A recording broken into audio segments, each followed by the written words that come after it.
आप और आपकी समिति बधाई के पात्र है। और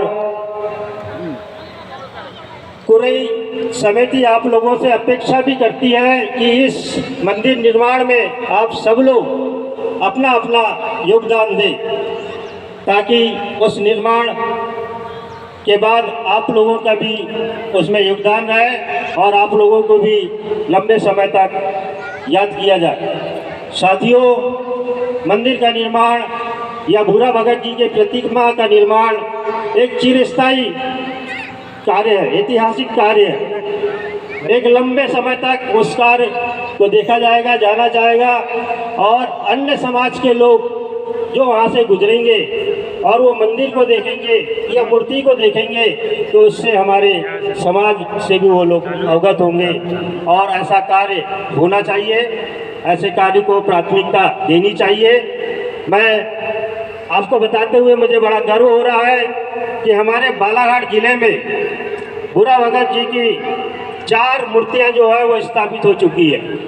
विधिवत उसका अनावरण और पूजा पाठ जो है वो निरंतर चालू है अनावरण के बाद। और यह भी बताते हुए गर्व हो रहा है कि 5वीं मूर्ति बालाघाट जिले में जो है वो स्थापित हो चुकी है और आने वाले भूरा भगत जयंती के दिन उस मूर्ति का भव्य रूप से जो है वो अनावरण किया जाएगा। आप सब लोग को, आप सभी लोगों को इस मंच के माध्यम से मैं आमंत्रित करना चाहता हूं। उस कार्यक्रम में पहुंचने के लिए मैं अनुरोध करना चाहता हूं कि उस कार्यक्रम में भी आप लोग पहुंचे और आप लोगों के पहुंचने से हमारा वो कार्यक्रम जो है वो भव्य रूप होगा, गौरव मिलेगा।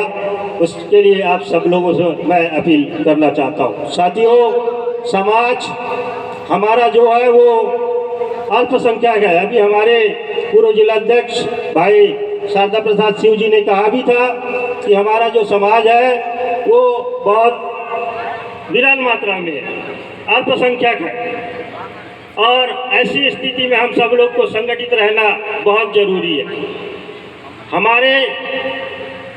हमारा उद्देश्य या हमारे कार्यक्रम का उद्देश्य, सबसे पहला उद्देश्य यही होना चाहिए कि हमारा समाज संगठित रहे। यदि हम संगठित नहीं रहेंगे तो हम किसी प्रकार का राजनीतिक लाभ नहीं ले पाएंगे।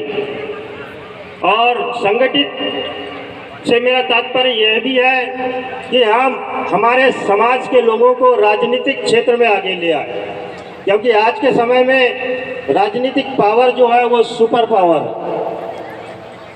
और जब तक हमारे सामाजिक लोग जनप्रतिनिधि के माध्यम से चुन के सामने नहीं आएंगे, हमारे समाज का चहुमुखी विकास नहीं हो पाएगा।